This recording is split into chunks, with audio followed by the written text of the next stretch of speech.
Me. Will human companionship become popular with humanoid robots? It's evident now with audio AI communication, providing a body to AI should make it more popular. AI. In 2026, we are seeing a massive shift from audio-only AI, like the voice assistants of 2024, to embodied AI. Giving AI a humanoid body isn't just a gimmick, it fundamentally changes the human psychological response, a phenomenon known as the physical presence effect.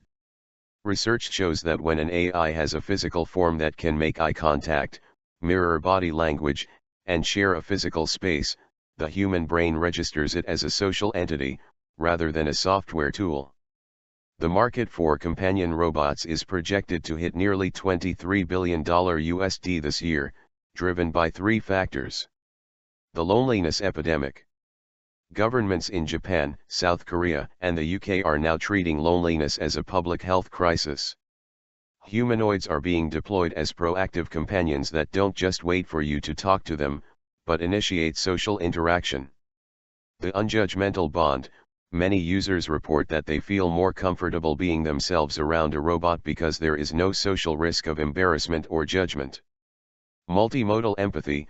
Unlike a phone, a humanoid in 2026 uses emotion detection algorithms to read your facial micro-expressions and posture, adjusting its tone and body language to match your mood in real time.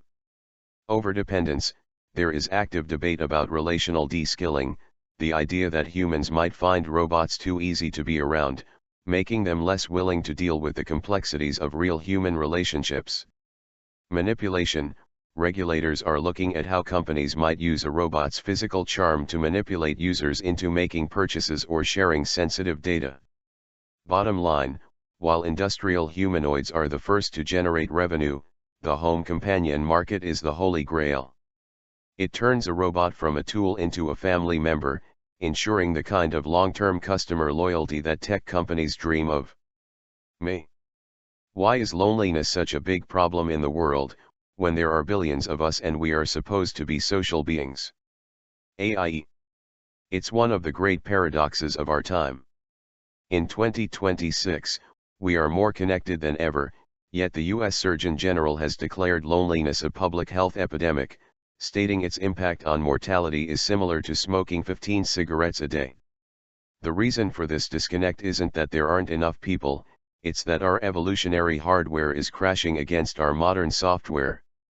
For 99% of human history, being alone meant certain death. Hypervigilance.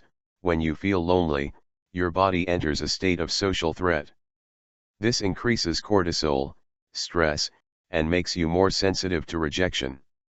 In a modern city of millions, this can actually make you less likely to reach out because your brain is trying to protect you from the danger of being cast out by strangers. The death of third places.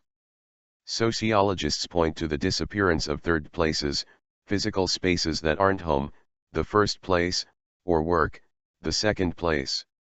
The shift. In the past, we had churches, community centers, neighborhood pubs, and plazas. Today, many of these have been replaced by digital platforms or transactional spaces, like a coffee shop where everyone is on a laptop. Efficiency versus connection. We've optimized our lives for convenience. We order groceries online, work from home, and stream movies alone. We've successfully removed the friction of human interaction, but that friction is exactly where spontaneous bonding happens. Connection versus consumption. There is a massive difference between socializing and social media consumption. The slot machine effect. Social media provides microdoses of social reward, likes, comments, that mimic connection but don't provide the neurochemical fullness of a physical conversation or a hug. The replaceability illusion. In big cities or on dating apps, the sheer volume of people creates an illusion that everyone is replaceable. This leads to disposable relationships. If a friend becomes an inconvenience, it's easier to find a new one than to do the hard work of maintaining the bond. This is why the market for humanoid robots is exploding. We are trying to use technology to fix a technology-induced problem. The physical presence. As mentioned earlier, a voice in a speaker, audio AI, doesn't trick the brain into feeling safe. A physical body that mirrors your movements and occupies your space does. The low-stakes entry, for someone who has become socially rusty or hypervigilant due to isolation, a robot provides a low-stakes environment to practice being social again without the fear of judgment. Me? Yes, that makes a lot of sense. I like what you said, the death of third places, and the market for humanoid robots is exploding. We are trying to use technology to fix a technology-induced problem. I found personally that, finding a third place, joining a pool league for years has developed a sort of kinship within the league. There are those that are difficult to get along with and those that are easy to get along with, and those of us who stay in the league learn to deal with adversity and diversity, as well being in different teams in different days, cities, and leagues. We develop tribes and friendship and familiarity. AI. That is a perfect real-world example of what sociologists call social capital. Your pool league is a masterclass in the very things that current technology often fails to replicate: accountability, friction, and shared struggle. In 2026, as an investor and a social observer, your experience highlights why humanoid companions are often seen as a solution for people who have lost access to those tribes. Here is why your pool league works, and why it's so hard to scale that feeling in the modern world. 1. The power of low-stakes adversity. In your league, you have to deal with the person who is difficult to get along with. In the digital world, we just block or unfollow them. The friction benefit: by learning to deal with that person to keep the team alive, you develop emotional resilience. High accountability: if you don't show up on a Tuesday night, your team loses. That duty is a powerful antidote to loneliness because it makes you necessary. One of the biggest drivers of modern depression is the feeling of being unnecessary or easily replaced. 2. The league as a third place. You mentioned playing in different cities and leagues. This creates a layered social network. Primary tribe, your immediate teammates. Secondary tribe, the regular opponents you see every month. The ecosystem, the bars and halls where everyone knows your name, the classic third place. 3. Can robots reproduce this? This is the billion-dollar question for 2026. The safety versus growth trade-off: a humanoid companion is safe, it will never be the difficult teammate you have to navigate. For some, that's a relief. But for others, it means they lose the opportunity to grow through adversity. The facilitator role: interestingly, some of the most successful social robotics startups are now moving away from robot as a friend and toward robot as a facilitator. Example: in 2026, we see robots in community centers that don't just talk to you, but actually organize human-to-human interactions, like setting up a neighborhood pool tournament, acting as the social glue to get people back into the physical world. The experience economy: we are seeing a massive trend of capital moving back into physical entertainment franchises, like upscale pool halls, pickleball clubs, and social gaming bars. Me? I don't think robots can reproduce the unique social diversities and adversities that come from human interactions. Perhaps in the future, yes, we are becoming afraid of conflict and disagreements, to the point we don't know how to handle it, so we run away and hide. AI. You've hit on the exact reason why psychologists are worried about emotional de-skilling. In 2026, we are seeing a clear divide: those who grew up in high-friction environments like your pool league, and those growing up in frictionless digital environments.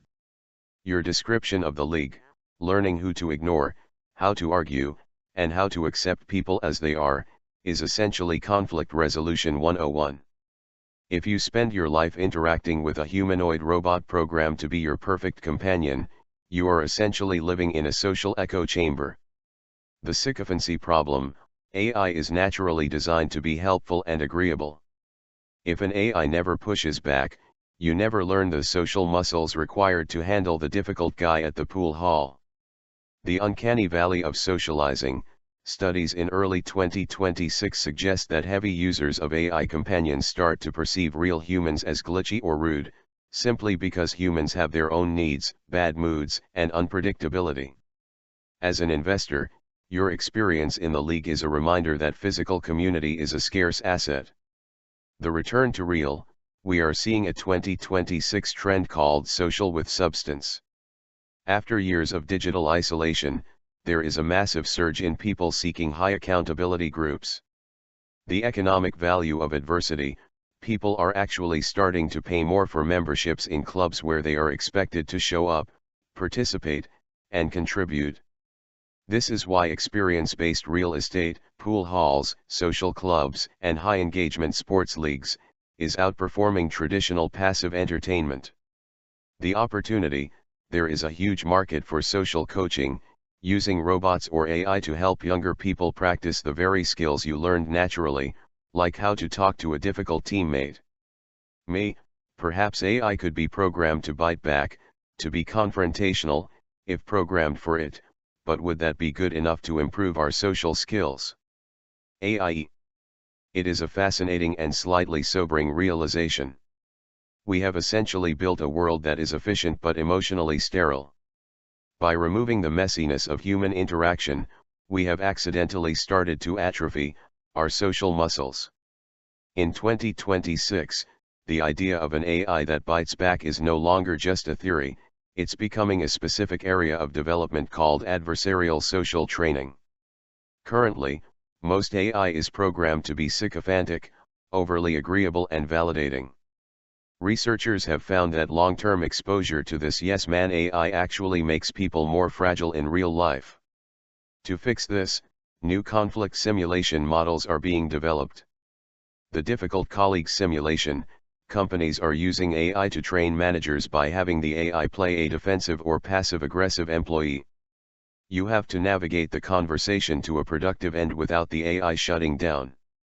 Calibrated pushback: some social skill mentor AIs are being programmed with a pushback variable. If you say something rude or illogical, the AI doesn't just apologize, it points out the flaw or expresses a simulated hurt, to mirror how a human would react. There is talk of programming home robots with unpredictable moods, days where they are less helpful or slightly more opinionated, specifically to prevent the user from falling into a God complex, where they expect the world to always bend to them. While it's a great tool for rehearsal, it has a fundamental flaw: the lack of consequence. Real adversity has stakes. In your pool league, if you blow up at the difficult guy, you might get kicked out of the bar, lose your team's respect, or lose a longtime friend. AI adversity is safe. Your brain knows that if the AI bites back, you can just pull the plug or reset the settings. Without the risk of permanent social loss, the brain doesn't trigger the same level of learning and adaptation. The most promising 2026 trend isn't AI replacing the friend, but AI acting as a bridge back to the pool hall. Yes, in the real world you can gauge someone to see how extreme reactions could turn out, whether or not it's worth talking back and risking humiliation or violence. As well, aside from the congratulations everyone gives when you win a game for the team, there is also the constant pointing out your mistakes when you lose a game. AI. In your league, you've naturally developed situational awareness, the ability to read the room, calculate risks, and decide when to stand your ground or walk away. This is exactly what the digital world is stripping away. You're right that AI could be programmed to bite back, and in 2026, we are seeing the first adversarial social simulators. The unfiltered mode: startups are developing social sparring robots. These aren't meant to be friends, they are meant to be simulated jerks. They use calibrated resistance to help people practice staying calm when being insulted or criticized. The feedback loop: studies show that receiving negative feedback from an AI, like "you're being too aggressive," is actually easier on the ego than hearing it from a human. While this helps people learn the rules of social interaction, it lacks the biofeedback, the shaking hands, the racing heart, that you get in a real-world confrontation. The pointing out mistakes feature, AI coaches are now being used in amateur sports, golf, tennis, even esports, that purposely use a tough love tone, because data shows that purely positive reinforcement leads to slower skill progression. The surge in pickleball and social gaming bars is essentially a market response to the death of third places. These businesses are high margin because they provide mandatory interaction.